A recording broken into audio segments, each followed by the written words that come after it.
Salut tout le monde et bienvenue sur ma chaîne. Aujourd'hui, je veux jaser d'un sujet qui nous touche tous, les dangers des réseaux sociaux. On les utilise tous les jours, on scrolle, on like, on partage. Mais est-ce qu'on est vraiment conscient de l'impact qu'ils ont sur nos vies? En arrière des photos de vacances et des vidéos drôles, il y a des dangers bien réels. Restez avec moi jusqu'à la fin de cette vidéo. Je vais vous montrer comment vous protéger et utiliser les réseaux sociaux de façon plus saine et positive. On commence tout de suite avec un premier danger, et pas le moindre, la dépendance. Vous avez déjà remarqué comme c'est facile de passer des heures sur les réseaux sociaux, sans même s'en apercevoir? On ouvre Instagram juste pour jeter un coup d'œil, et on se retrouve 2 heures plus tard à scroller sans fin.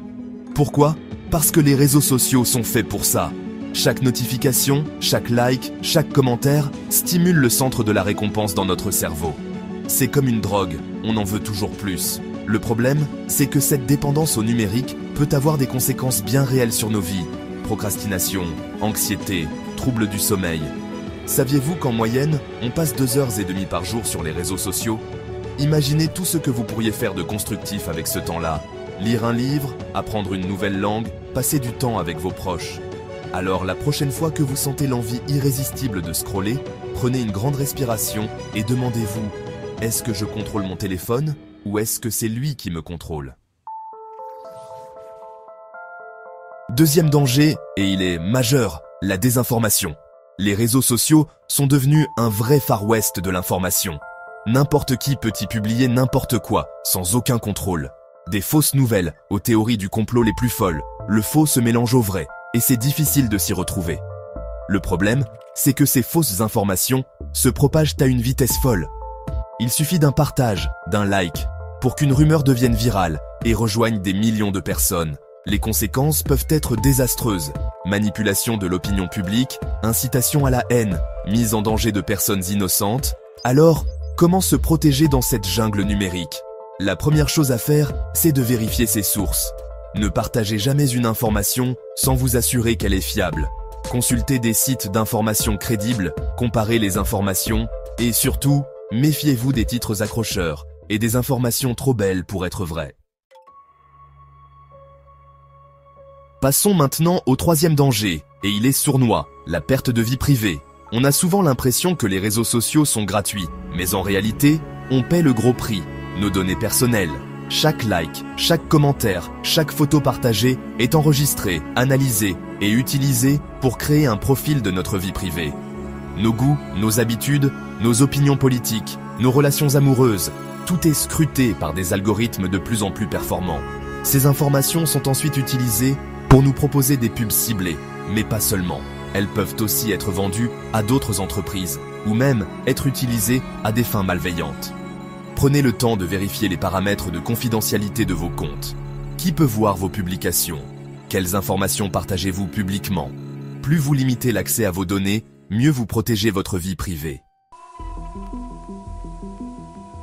Chapitre 4. Cyberharcèlement. Les mots qui blessent. Le quatrième danger, et il est malheureusement de plus en plus courant, le cyberharcèlement. Les réseaux sociaux, avec leur anonymat relatif, sont devenus un terrain de jeu idéal pour les harceleurs de toutes sortes. Insultes, menaces, propagation de rumeurs, humiliation publique.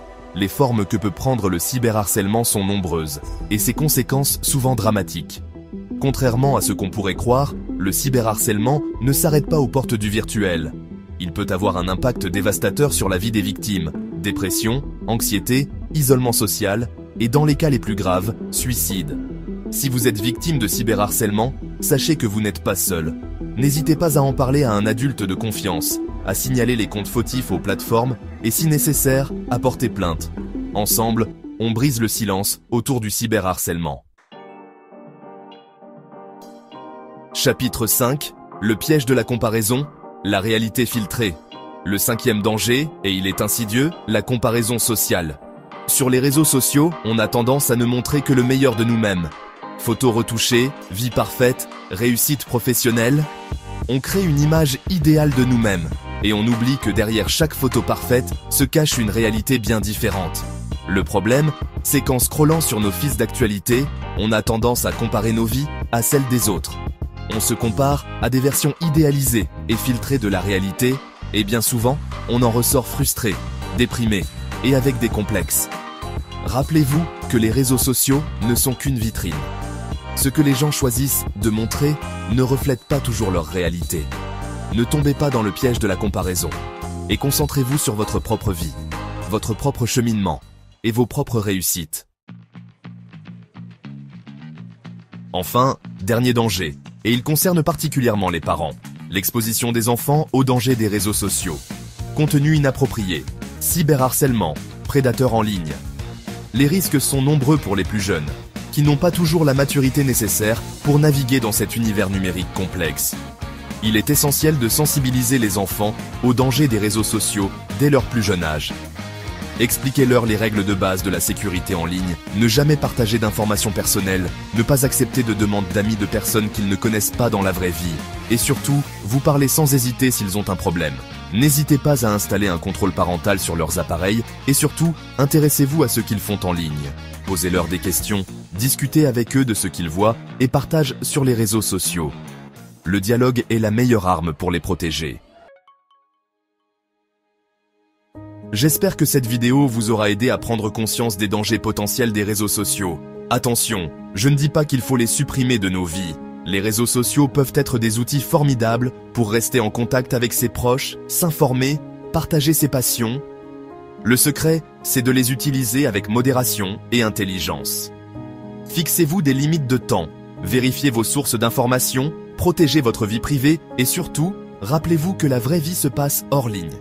Si cette vidéo vous a plu, n'oubliez pas de liker, de partager et de vous abonner pour plus de contenu utile. Prenez soin de vous et à la prochaine.